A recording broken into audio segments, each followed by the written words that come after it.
CBS News senior political analyst and 60 Minutes correspondent John Dickerson joins us now. In his new article in The Atlantic, John writes about the importance of preparation for new presidents.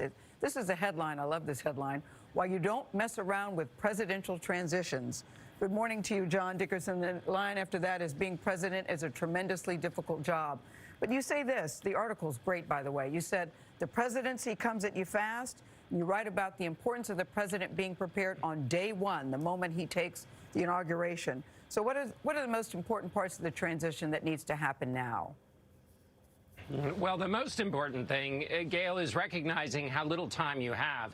I started that article with something we learned from President Obama's memoir, which is that on the day he was being inaugurated, there was a terrorist threat. He had a passage in his speech that he was going to pivot to if the threat went forward, telling people how to evacuate. He was barely president, and he was already facing a live mass casualty event. When you get into the presidency, the number of challenges on the national security front in particular are huge. And Joe Biden comes in with a set of challenges. That's for any president. Joe Biden, of course, faces the pandemic, the economic unrest, and so he has a bigger to-do list than a normal president would. Now, the president says he has recommended that this process begin, but he also says, I'm not going to concede. What message does that send, and does it matter? By law, he doesn't have to concede. No, he doesn't have to concede. It just shows that on the way out of the office, the president is behaving much as he did in the office. There are a number of things in the American tradition that are done to sew up disunity. When things fray, there are easy routes that leaders can take to patch things back up again, and it's what keeps everybody unified. And in this case, the president, who has often, or perhaps always, eschewed those things, is deciding on the way out not to do what is normally done with a concession, which helps bring it's sort of an anesthetic that helps after all of the division.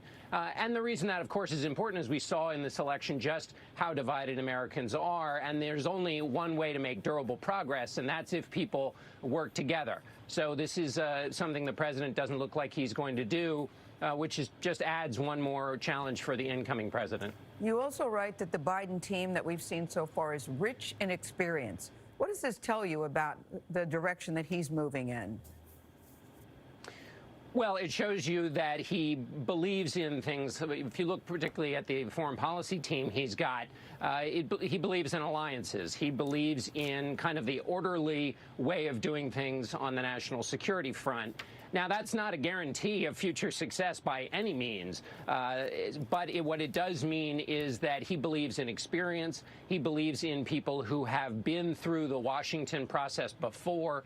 He believes basically that if you're going to enter a process of dealing in the world, you have to have people who have experience in the world. And so it also suggests people that he's worked with a lot before. So he's got veterans of the Joe Biden way of doing things. Again, that's no guarantee of success, but it is a vast difference than the sitting president who came to Washington to disrupt, to knock over the furniture. Joe Biden is setting that furniture back up. Yeah, never good. Your mom gets mad when you knock over the furniture. I remember those days. Thank you very much, John. The article in The Atlantic is why you don't mess around with presidential transition. Thank you, sir.